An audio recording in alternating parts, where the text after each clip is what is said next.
ముఖ్యమంత్రిని ప్రసన్నం చేసుకోవాలంటే జస్ట్ 55 కిలోల బియ్యం చాలు. బియ్యంతో రేవంత్ రెడ్డి మనసును గెలుచుకోవచ్చు. అదెలా అంటారా? ఈ స్టోరీ విన్నాక మీకే తెలుస్తుంది.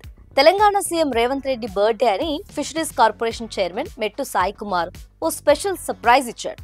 ఆ వినూత్న కానుక ఇప్పుడు పెద్ద వివాదంగా మారింది. ముఖ్యమంత్రి మెప్పు పొందడానికి చేసే ఇలాంటి పనులు కొన్నిసార్లు ప్రజల మనోభావాలను దెబ్బతీసేలా ఉంటాయి. ఇప్పుడు ఫిషరీస్ చైర్మన్ సాయి కుమార్ చేసిన విజ్ఞాన ప్రదర్శన కూడా అలాంటిదే.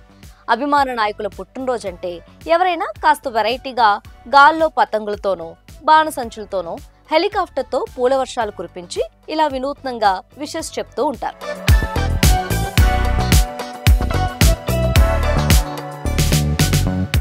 అయితే మెట్టు సాయి కుమార్ వీళ్ళందరికంటే కాస్త డిఫరెంట్ గా ఆలోచించి రేవంత్ రెడ్డికి పుట్టినరోజు సందర్భంగా 57 కిలోల సన్న బియ్యంతో ఆయన చిత్రపటాన్ని రూపొందించాడు. బియ్యంతో క్రియేటివిటీ చేశాడని చెప్పుకున్నా ప్రజల దృష్టిలో మాత్రం ఇది బాధ్యతారాహిత్యానికి నిదర్శనంగా మారింది. ముఖ్యంగా బియ్యాన్ని మన తెలుగు రాష్ట్రాల్లో పేదల ఆకలి తీర్చే అన్నపూర్ణగా, ఆహారంగా భావిస్తారు. పెళ్లిళ్లు, శుభకార్యాల్లో అక్షింతలంటూ, ఆడపిల్లలకు వడిబియ్యం అంటూ ఎంతో పవిత్రంగా భావిస్తారు. అలాంటి బియ్యాన్ని నేలపాలు చేసి ఇలా వృధా చేయటం అనేక మందికి అతిగా అనిపిస్తోంది. అన్నం పరబ్రహ్మ స్వరూపం అని చెప్పే భారతీయ సంస్కృతిలో ఒక గింజ బియ్యం కూడా వృధా చేయకూడదని పెద్దలు చెప్పిన మాటలను మెట్టు సాయి కుమార్ చేసిన తింగర పని తలకిందులు చేసింది.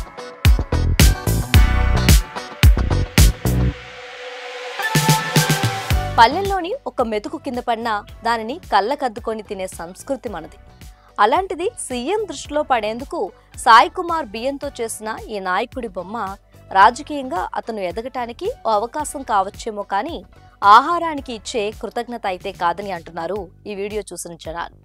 రేవంత్ రెడ్డి పేదల కోసం తెచ్చిన సన్నబియ్యం పథకాన్ని గుర్తు చేసేలా గిఫ్ట్ ఇచ్చారని చెప్పుకుంటున్న సాయి కుమార్ పేదల ఆకలి తీర్చమని ఇచ్చిన ఆ పథకం స్ఫూర్తిగా తీసుకొని బియ్యాన్ని నేలపాలు చేయటం ఎంతవరకు సమంజసం అని ఏకిపారేస్తున్నారు. రేవంత్ 57వ పుట్టినరోజున ఆ 57 కిలోల బియ్యాన్ని నేలపాలు చేశారని, అదే బియ్యాన్ని సీఎం బర్త్డే కానుకగా నిరుపేదలకు ఇచ్చుంటే నిజమైన గౌరవం అయ్యేదని సీఎం రేవంత్ కూడా తలెత్తుకుని చూసేవారని అంటున్నారు.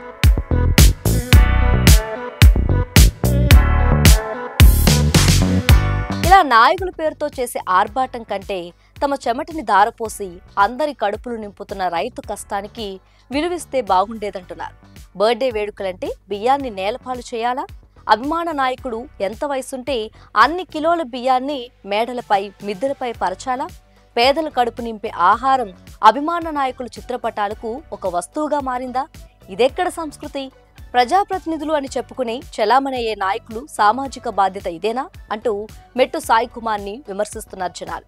రేవంత్ రెడ్డి వంటి ప్రజానాయకుడు పుట్టినరోజు ప్రజాసేవకు ప్రతీక కావాలి గాని ఆహారాన్ని వృధా చేసే ప్రదర్శనకు వేదిక కావద్దని అంటున్నారు. అయినా నాయకుడిని గౌరవించాలంటే ఆయన ఆలోచనను ఆచరణలో చూపించాలి, ఆర్భాటంలో కాదు.